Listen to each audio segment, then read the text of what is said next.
যেই কষ্ট আমি লাঘব করতে চেয়েছি, এই কষ্ট আবার যারা সৃষ্টি করলো তাদের বিরুদ্ধে আপনাদেরই রুখে দাঁড়াতে হবে।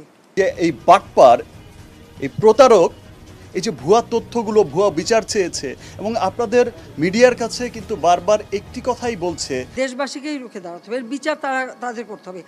আবার সেই দুর্বার গতিতে এগিয়ে যেতে হবে। কোটা আন্দোলন নিয়ে প্রতিবাদ করায় এবার বিপাকে সুপারস্টার শাকিব খান। তিনি জরুরি গতকাল রাতে সংবাদ সম্মেলন করেন নিজ বাসায়, যেখানে শাকিব খান বলেন, আমি প্রায় 2 যুগ ধরে মানুষের বিনোদনের জন্য কাজ করে আসছি। এদেশের ভালোর জন্য আমার মুভি বাইরের কান্ট্রিগুলোতে রিলিজ করতে আমাকে অনেক পরিশ্রম করতে হয়। আর আমার সেই দেশের শিক্ষার্থীরাই যখন বিপদে, আমি কিভাবে প্রতিবাদ না করে বসে থাকব। এখন উপর মহল থেকে বিভিন্ন কথা শুনতে হচ্ছে, এক প্রকার হুমকি দিয়ে যাচ্ছে আমাকে। এদেশের জনগণের পক্ষ নিয়ে প্রতিবাদ করাটা আমার দায়িত্ব ছিল, আর আমি তাই করি।